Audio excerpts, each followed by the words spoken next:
부산의 좌천동에서 와이프가 실제로 겪었던 실화괴담. 제가 초등학교 2학년, 3학년 시절 전 부산 좌천동에 살고 있었습니다. 집안 사정이 좋지 않아 할머니와 함께 살고 있었고 누나와 어머니는 다른 곳에서 살고 있었습니다. 저는 할머니 손에 자라면서 신기한 일을 많이 경험했습니다. 어린 시절 자다가 목이 말라 깨었을 때 창문 틈에 이상한 물체가 있는 게 보였습니다. 그게 무엇인지 보니 항상 이상한 인형이 창문에 앉아 과도인지 식칼인지 들고 무엇인가를 찍고 있었습니다. 어린 마음에 그 새벽에 그걸 보고 있는 게 처음엔 무서웠지만 그것은 매번 항상 그 자리에 있었기 때문에 저에게 피해를 주는 것도 아니었고 그렇게 그걸 보며 밤을 지새우곤 했습니다. 언젠가 할머니께 이야기를 했습니다. 할머니는 제 이야기를 들으시고 저를 데리고 어머니께 잠시 보내셨습니다. 그리고 할머니는 어디론가 가셨습니다. 그렇게 하루가 지나고 다시 할머니가 저를 데리러 오셨고 집에 돌아가 보니 그 창문 틈에 부적이 하나 있었습니다. 그 다음부터 새벽에 깨더라도 그것은 보이지 않게 되었습니다.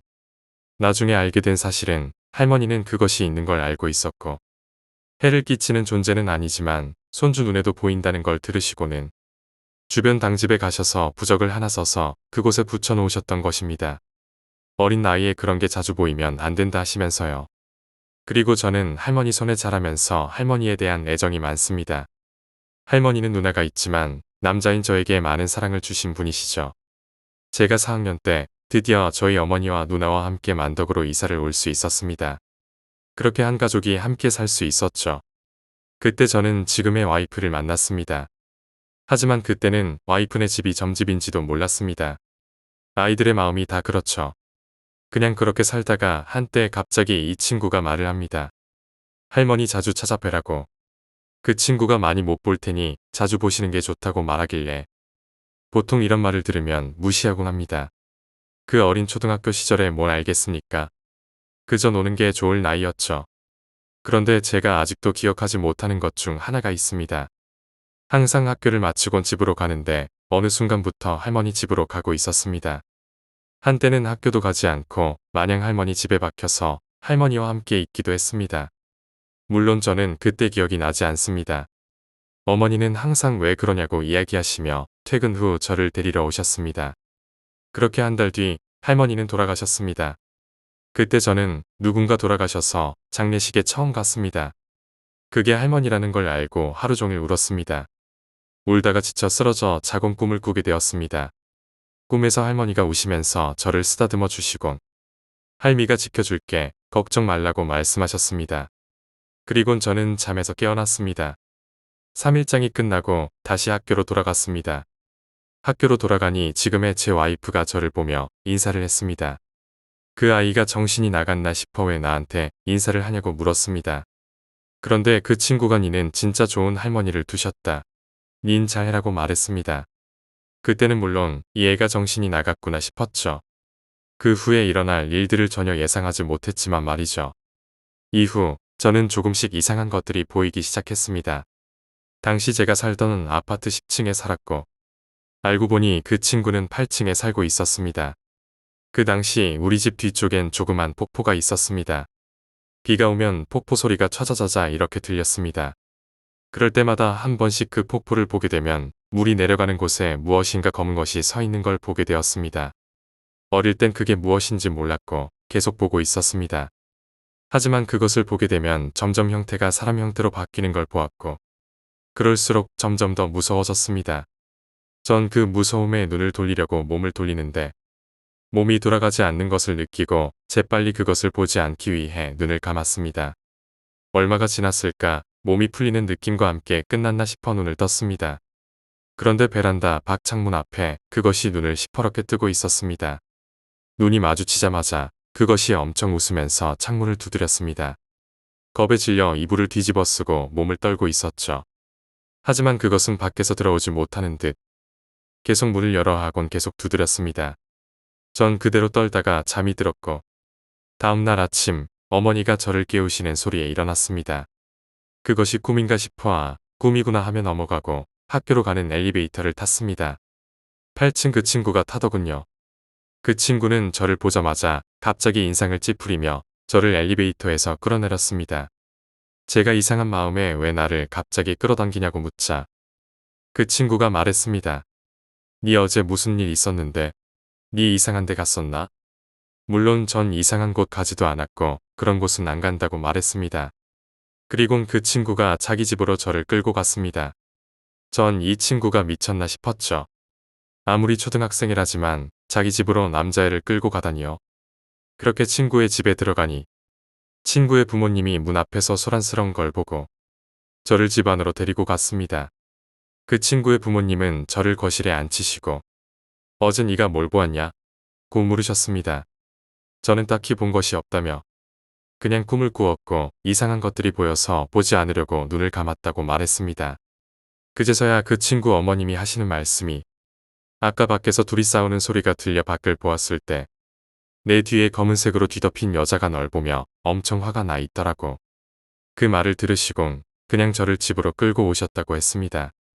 그 뒤로 그걸 처음에 어디서 보았냐고 물으셔서 어제 저녁 폭포 있는 곳에서 봤다고 대답했습니다. 그 말을 들은 그 친구 어머님은 어쩐지 어제 느낌이 이상했더라고 하시면서 저를 데리고 그 폭포까지 같이 가기로 하셨습니다. 그때 알았습니다.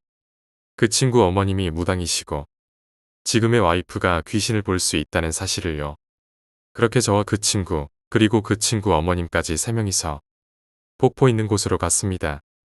아직도 폭포에서 흐르는 소리가 들리는데 조금 더 가까이 가보니 웃는 소리가 들렸습니다. 그리곤 조금 더 가까이 가니 그 웃음소리가 또 그치는 걸 느끼며 주변이 조용해지자 저는 얼어붙었습니다. 갑자기 친구 어머님께서 이상한 염을 외시기 시작하며 얼어붙은 공기가 풀리는 걸 알았습니다. 그리곤 친구 어머니가 폭포 쪽으로 가시면서 이상한 부적과 실을 가지고 그 주변을 치시기 시작했습니다. 그때 갑자기 머릿속에서 안 돼 죽여버릴 거야. 저 애는 내가 데리고 갈 거야. 죽여버릴 거라고 하는 소리와 함께 저는 또다시 기절해 버렸습니다. 나중에 일어나 보니 우리 집이었고 저희 어머니가 저를 보시며 엄청 우셨습니다. 어찌 된 거냐? 고 물으셨습니다. 그리고 옆에 계시는 친구 어머님이 말씀하시길 그것은 오래전에 그 폭포에서 죽은 아들을 슬퍼하는 엄마가 그쪽에서 자살을 한 뒤 비가 오는 날 폭포가 흐르면 그것이 나타나 자기 아들과 비슷한 또래의 아이들을 그곳으로 데려와 죽이는 사악한 악기라고. 그때 전 왜 괜찮았냐고 물어보니 얼마 전 돌아가신 할머니께서 지금 널 지켜주고 수호령이 되어 돕고 계시다고. 할머니가 계속 지켜주시고 있어서 쉽게 접근을 못했다는 거라고. 그렇게 한바탕 소동이 지나가고 그때부터 그 친구와 베프가 되는 시점이 되었습니다. 전 할머니와 살다가 할머니가 돌아가시고 아파트로 들어오게 되었습니다. 아파트 방은 안방 1개와 작은 방 2개가 있는 전형적인 아파트였고 누나는 현관 바로 옆 방을 미리 차지했기 때문에 제 방은 자동으로 제일 구석진 부엌 옆 방에 자리하게 되었습니다. 그렇게 그 방에서 며칠을 지내고 자는데 참 행복했습니다. 나만의 공간이 있다는 게 너무 기뻤습니다. 그렇게 1달 2달이 지나고 학교를 마친 후 동네 놀이터에서 놀다 집에 가는 길이었습니다. 저희 집 창문이 바로 보였습니다. 그 당시 전 아직 초등학생이라 혹시나 모를 위험에 항상 그 창문은 닫아놓고 잠궈놓고 있었습니다. 하지만 제가 놀고 집에 가는 길 습관적으로 우리 집 창문을 보는 순간 제 방에 어떤 머리가 긴 평범한 여자가 그쪽에서 저를 보고 있었습니다. 그 당시 저희 어머니는 항상 일을 하시느라 밖에 계시고 누나는 저와는 4살 차이였죠. 그 당시는 공부한다고 학원에서 항상 공부를 하던 나이였고 집엔 아무도 없어야 하는 시간이었습니다. 하지만 거리도 먼 터라 제가 잘못 봤나 엄마가 빨리 오셨나 싶어 집에 올라가게 되었습니다. 항상 엘리베이터를 내리고 열쇠를 열고 집에 들어가는데 이때까지 못 느껴본 한기가 문을 열자마자 느껴졌습니다. 뭔가 차가운 바람이 지나가는 듯한 느낌이었습니다. 전 그 상태로 순간적으로 얼어버렸습니다. 그렇게 이상한 느낌에 2초, 3초 정도 멍 때리다 그냥 바람이겠지 하며 집에 들어가서 엄마 라고 외쳤습니다. 하지만 돌아오는 대답은 정적분. 아무도 없었던 거였습니다. 이상하다 싶어 거실에서 제 방을 보는 순간 큰일 났다는 생각이 들었습니다. 폭포 귀신을 본 지 얼마나 지났다고 이제 내 방까지 무언가가 들어왔나 싶었습니다. 그 여자의 생김새를 요약하자면 앞모습은 정말 평범한 여자 그 자체였습니다. 하지만 제가 거실에서 볼 때 뒷모습은 보였고 그 어릴 땐 표현이 안 되지만 지금 나이가 들어서 표현을 해보자면 뒷모습은 사람이 세로로 반이 잘려나간 뒤통수가 없는 등 엉덩이도 없는 그렇게 잘려나가 피를 흘리며 서 있는 모습이었습니다. 그 모습으로 창문 밖을 보며 손을 흔들고 있었습니다. 그 어린 마음에 이러지도 저러지도 못한 채 얼어있던 그 순간 마침 저희 누나가 학원 마치고 집으로 오니 그 여자는 사라지고 없었습니다. 그날부터 제 침실은 제 방이 아닌 거실로 바뀌었습니다. 그리고 그날 새벽 잠에서 깨보니 자동적으로 제 방으로 가려고 했고 그 여자가 제 방에서 저를 보며 웃고 있었습니다. 그냥 스르르 쓰러지고 말았습니다. 그리곤 다음날 학교로 가니 그 친구가 저를 보며 인상을 찌푸리더군요. 그 친구가 하는 말은 니는 폭포 귀신 보내자마자 이젠 안면밖에 없는 애가 니한테 오려고 하냐? 도대체 니 행실을 어떻게 하고 다니길래 그런 게 니한테 붙냐? 그때 당시 초등학교 4학년인 저는 뭐가 그리 중요한지 몰랐죠. 그 애가 무슨 말을 하는지도 이해할 수 없었고 그냥 짜증이 나서 아니 그때 당시 초등학교 4학년이 뭘 알고 행실을 어떻게 하겠냐? 꼭 말했죠. 지금 생각해보면 그 애가 하는 말도 웃기지만 당시에는 그저 불만이 많았던 시기였습니다. 그렇게 그 친구가 학교 끝나고 저에게 일단 자기랑 같이 가자며 저를 데리고 갔습니다. 전 마음이 편했습니다. 이번에도 이 친구랑 있으면 금방 처리해 줄 거라 믿었기 때문이죠. 얼마나 기쁘겠습니까? 귀신아, 들러붙어 봐라. 난 다 처리할 수 있다. 이렇게 외쳤습니다. 그러자 그 친구가 한마디 했습니다. 니 그러다 그 소리 듣고 오는 귀신들이 니 몸을 다 갉아먹는다고. 그런 소리 함부로 하는 거 아니다. 저는 그 자리에서 말없이 조용히 있었습니다. 그렇게 하교 후 그 친구 집으로 갔고 그 친구 어머니가 언제 연락했는지 저희 어머니도 그 집에 오셨습니다. 그리고 4명이서 저희 집으로 올라갔습니다. 먼저 친구 어머님이 집에 들어가시면서 둘러보겠다 하시더군요. 우린 밖에서 기다리라는 말에 우리는 밖에서 기다렸습니다. 그렇게 5분 정도 지나고 나서 친구 어머님이 들어오라고 하시며 문을 열었습니다. 그리곤 3명이 집 안으로 들어갔습니다. 친구 어머니 손에 무엇인가가 들려 있었고 저는 밖에서 놀다가 집에 가는 길에 가로등 밑에서 주운 주전자를 기억했습니다. 그 주전자를 내팽개쳤고 그 주전자의 안에 부적이 하나 있었습니다. 부적이 떨어져 나온 것이 그때 발견된 거였죠. 친구 어머니는 부적을 보고는 무슨 일이 없어서 다행이라며 다음부터는 밖에서 아무거나 주워 오지 말라고 하셨습니다. 귀신이 돌아다니다 거리에 버려진 물건이 있으면 그곳에 귀신이 깃들어 그 물건을 집으로 들여놓게 된다고 하셨습니다. 그 귀신은 그 물건을 집으로 데려오게 되면 자기만의 세상이 시작된다고 경고하셨습니다. 그 이야기를 들으며 전 초등학교 시절 학교가 끝난 뒤에 동네에서 놀이터로 가면 언제나 동네 형들이나 동생들이 나와서 항상 같이 놀 수 있던 시절이 떠올랐습니다. 그렇게 학교를 마친 뒤 늘 놀이터로 향했죠.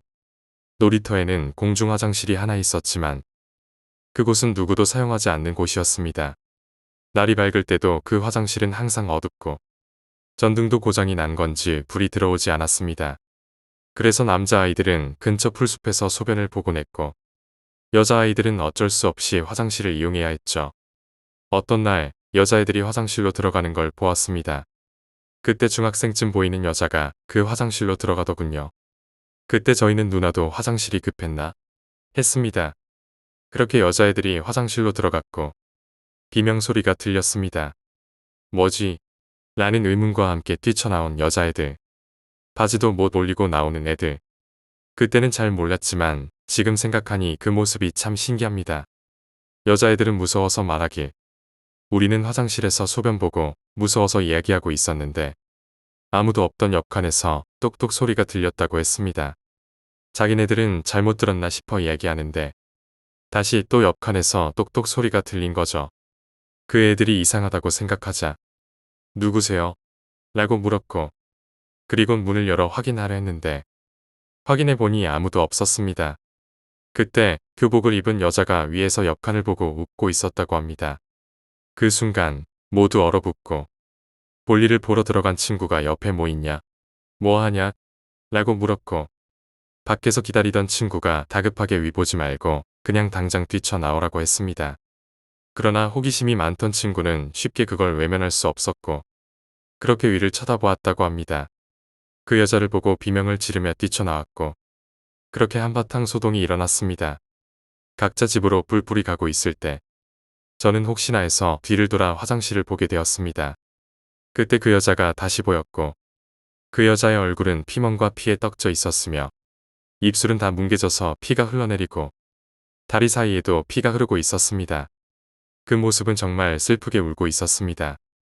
저는 그 모습을 보고 튀어버렸습니다. 정말 미친 듯 도망가 버렸죠. 그리곤 집으로 가는 길에 엘리베이터를 타고 올라가던 도중 갑자기 그 친구가 생각났습니다. 엘리베이터를 내리자마자 8층으로 뛰어갔고 배를 누르자 나오는 그 친구. 저는 헥헥대며 뛰어온 상태였죠. 그 친구는 저를 보고 왜 왔냐? 몇 짜증을 내더군요. 그때 순간 맥이 쭉 빠져버렸습니다. 그래서 저는 놀이터에서 있었던 일을 이야기했고 그 친구에게 너 생각나서 여기 왔다고 말했죠. 그런데 그 친구가 말하길 나는 아직 재령을 할 수 있는 능력이 없다고 했습니다. 그 순간 저는 또 한 번 맥이 빠져버렸습니다. 솔직히 저는 그때 그 친구가 다 되는 줄 알고 무한한 믿음을 가지고 있었거든요. 그래서 저는 그럼 어떻게 해야 할까? 라고 물었고 그 친구는 기다리라고 하며 집으로 들어갔습니다. 잠시 뒤 친구 어머님과 함께 나왔고 그 친구 어머님은 저를 데리고 다시 그 놀이터로 갔습니다. 그렇게 도착하자 그 친구는 바로 눈살을 찌푸리며 욕을 퍼붓기 시작했습니다. 그 새끼들은 없어져도 모자랄 새끼들이라나 뭐라 하며 욕을 하더군요. 저는 그 친구의 욕을 듣고 정말 놀랐습니다. 이 친구가 이렇게나 욕을 잘하나 싶었습니다. 그리곤 친구 어머니는 화장실로 가셔서 혼자서 뭔가를 중얼거리기 시작했습니다. 그리고 저에게 너는 여기서 기다려라고 하시더군요. 저는 무서워서 멀리 떨어져 숨어 있었고요. 몇 분이 지나자 친구는 집으로 가서 꽃과 수건, 향을 하나 가져왔습니다.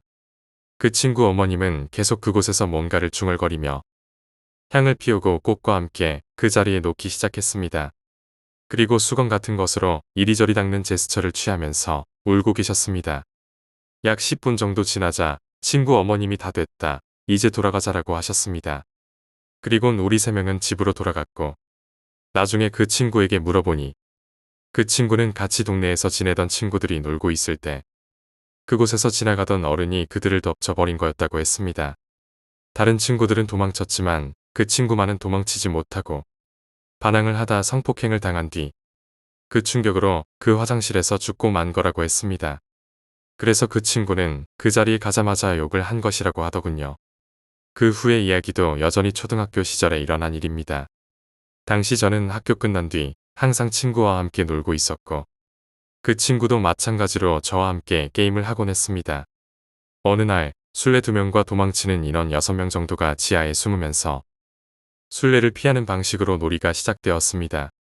그렇게 저와 그 친구는 지하로 내려가서 숨어 있었는데 그 친구는 저에게 다른 곳은 괜찮은데 3라인과 5라인에는 숨지 말라고 당부했습니다. 하지만 그때 저는 그냥 장난으로 괜찮겠지 하며 그 라인들에 숨어버렸습니다. 지하에는 빛이 전혀 없어서 그저 어둠에 눈이 적응되기를 기다렸습니다. 저는 눈이 적응되어 술래가 들어오는 입구 쪽을 쳐다보며 기다리고 있었습니다. 그때 입구에서 흐릿한 형태가 보였고 그게 술래였던 거죠. 술래가 찾으러 오는 걸 확인한 뒤 전 몸을 숨기며 숨을 꾹 참고 숨어 있었습니다. 술래가 찾아서 저를 발견하고 그렇게 모든 친구들이 다 걸렸습니다. 하지만 한 명의 친구만은 계속 숨고 있었습니다. 우리는 3라인과 5라인 쪽을 찾으러 갔고 그 친구를 찾으려고 했지만 그 친구는 아무리 찾아도 보이지 않았습니다. 이상하다고 생각해서 다시 찾으러 갔는데 그때 그 친구가 눈이 새빨개져서 바들바들 떨고 있었습니다. 그 친구는 숨을 못 쉬고 있었고 정신을 차리려고 했으나 힘들어했죠. 이후 그 친구가 무언가 구한 소금 한 뭉치를 그 쓰러져 있는 친구에게 던지자 그 친구는 정신을 차리고 일어났습니다. 그 친구는 울며 살려달라고 했고 이 일이 저에게는 정말 충격적이었습니다. 그 친구는 계속 울며 살려달라고 하였고 우리는 괜찮냐? 정신 차렸냐? 며 물었습니다. 그 친구는 지하에 있던 귀신에 홀렸었다며 그 귀신이 귀찮은 놈에게 홀렸다고 말했습니다. 그 친구는 3라인과 5라인은 절대 가지 말라고 경고하며 그곳은 정말 위험한 곳이니까라고 덧붙였습니다. 그 친구는 그 라인 쪽에서 눈이 익숙해질 때쯤 그곳에 모여있는 악귀와 귀신들을 보았다고 했습니다. 그때 그 친구가 말한 것처럼 그곳에는 악귀들이 많이 몰려 있었고 그 친구가 그곳에 갔을 때 그 귀신들이 자기를 괴롭히려고 했다고 합니다. 나는 괜찮은데 왜 쟤만 저러는 거냐고 말하며 저는 그 친구가 고통받고 있는 이유를 이해할 수 없었습니다. 그때 그 친구는 말하기를 네 할머니가 강하셔서 그런 귀신은 근처에도 못 오고 주위만 빙글빙글 돌았을 뿐이라며 그 친구는 그 귀신들에 의해 해코지를 당했다고 했습니다. 저는 그때 무슨 일이 일어났는지 알 수 없었고 그 친구가 집에 가면서 혹시 오늘이나 내일 무슨 일이 있으면 당장 튀어오라고 말하곤 각자 집으로 갔습니다. 다음 날 학교에 가니 그 쓰러진 친구는 나오지 않았고 다음 날도 나오지 않았습니다. 선생님께 물어보니 몸이 갑자기 아파서 며칠 학교를 못 나온다고 하셨습니다. 저는 그 친구가 걱정되어 그 친구 집으로 병문안을 갔습니다. 그 집 앞에 다가갔을 때 집 안에서 비명이 들려왔습니다. 초인종을 누르니 그 친구 어머니가 나오셨고 걱정되어 와보았다고 말하며 친구 많이 아프냐? 고 물었습니다. 그 친구 어머니는 눈에 눈물이 고여 있었고 전 안으로 들어가 그 친구 얼굴을 보니 그 애는 정말 산송장처럼 죽어가는 모습이었습니다. 그 모습을 보고 있자니 저 때문인 것 같다는 기분이 들었습니다. 그리곤 저는 저의 와이프 집으로 찾아갔습니다. 문이 열리고 와이프와 그 어머니가 함께 나오더니 저를 데리고 그 쓰러진 친구 집으로 가자고 하셨습니다. 저는 벙찐 얼굴로 얼떨결에 그 친구 집으로 데려갔고 그 친구 어머니는 냅다 문을 열고 그 친구에게 뛰어가서 무슨 방울을 흔들며 이상한 것을 그 친구에게 던지셨습니다. 그리곤 정말 이상한 일이 벌어졌습니다. 그렇게 비명 지르던 친구는 순식간에 조용해졌고 친구 어머니는 이놈아 당장 이 아이한테서 떨어져라.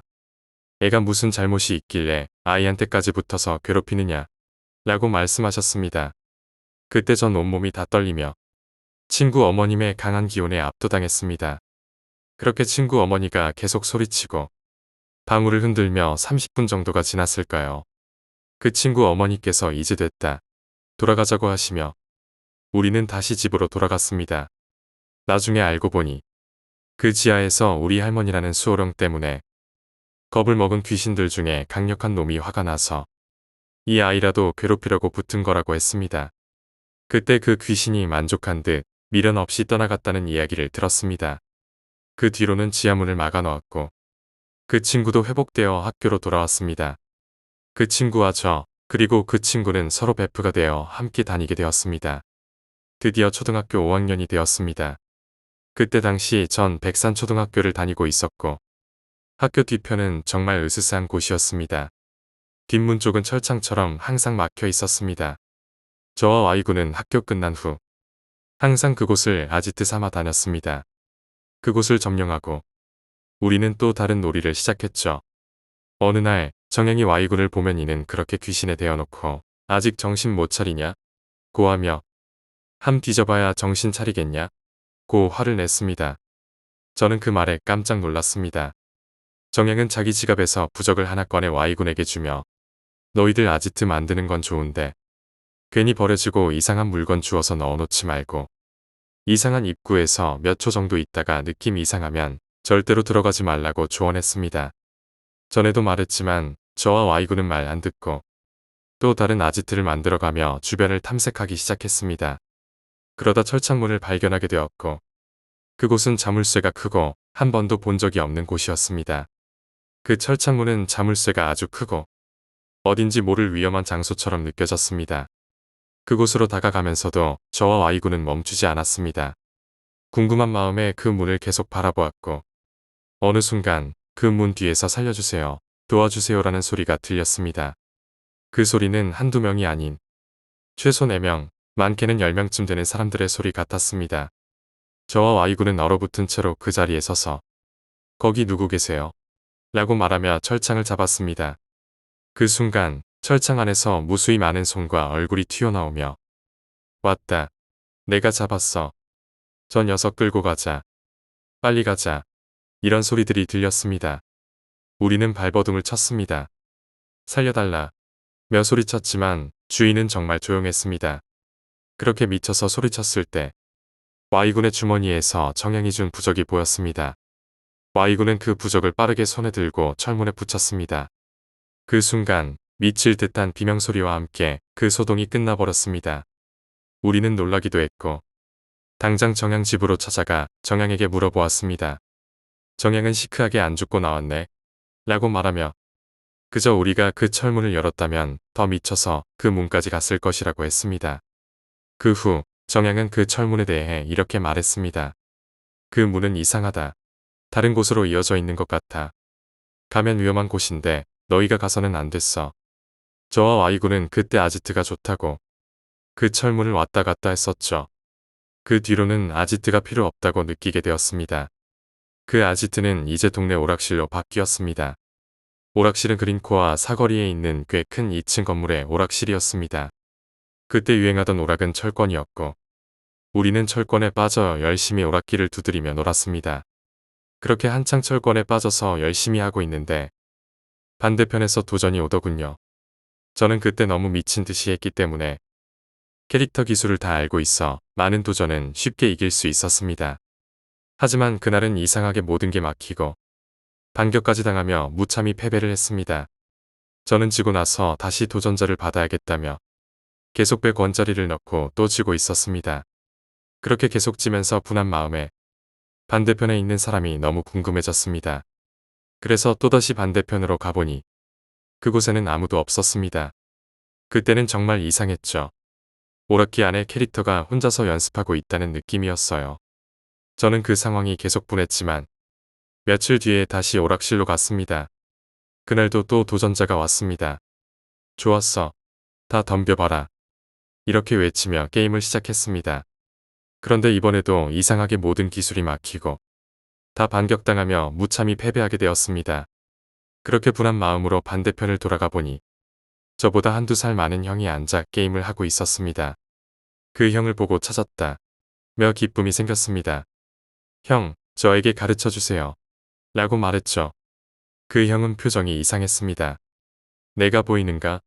라는 느낌이 들었지만 저는 그런 것에 신경 쓰지 않고 그 형에게 열심히 배워보려고 했습니다. 그렇게 게임을 하면서 우리는 서로 신나게 이야기하며 시간을 보냈습니다. 그런데 어느 순간 집에 갈 시간이 되어 아쉬웠습니다. 저는 형, 집에 안 가세요? 라고 물어봤습니다. 그런데 형의 표정이 갑자기 슬퍼지더니 나는 지금 못 가. 너 먼저 가라고 했습니다. 그때 그 형은 정말 슬퍼 보였고 저는 그럼 내일 보자고 하며 해맑게 집으로 갔습니다. 그렇게 집에 돌아와 잠시 뒤 다시 오락실에 가보니 그 형이 다시 있었습니다. 그 형을 부르며 형 여기야 라고 했습니다. 그 형은 저를 보고 반갑게 뛰어왔습니다. 그렇게 우리는 다시 함께 게임을 하며 즐거운 시간을 보냈습니다. 그런데 갑자기 Y군이 저를 보면 이 지금 누구랑 이야기하는 거냐? 고 물었습니다. 저는 형이랑 이야기하고 있다고 대답했죠. 그런데 Y군은 이상해하며 반대편을 돌아봤습니다. 이상하다. 며 반대편으로 돌아서 보더니 저는 그 형과 이야기하고 있었는데 Y군은 제가 혼자서 허공에 대고 이야기를 하고 있다는 것을 알게 되었습니다. 그 순간 Y군은 재빨리 저를 잡고 오락실 밖으로 뛰쳐나갔습니다. 그 친구는 너 혼자서 말을 하고 있었다고 말하며 왜 그런 일이 일어난 건지 모르겠다고 했습니다. 그날 정양과 함께 3명이 다시 오락실에 갔습니다. 그 형을 다시 보았고 그 형은 정양을 보고 갑자기 떨기 시작했습니다. Y군도 저를 보며 또 떨고 있었습니다. 정양은 매우 당당하게 그 형에게 귀신씨 죽었으면 왜 안 가고 여기에 박혀있냐? 고 물었습니다. 그 형은 정말 미안한 표정을 지으며 자신이 예전에 오락실을 너무 좋아해서 매번 그곳에 살았던 사람이라고 말했습니다. 그러다 어머니가 자기를 데리러 와서 오락실에서 넘어져 머리를 다쳐 죽고 그 이후로도 계속 오락실에 머물렀다고 하였습니다. 그 형은 결국 정양의 도움으로 떠나갔고 우리는 그 형의 미련을 느끼며 귀신도 미련을 남겨둘 수 있다는 사실을 알게 되었습니다. 그렇게 우리는 귀신이 미련을 남기지 않도록 그들을 보내는 방법을 배우게 되었고 그 후로는 귀신의 기운이 우리에게 영향을 미치지 않게 되었습니다.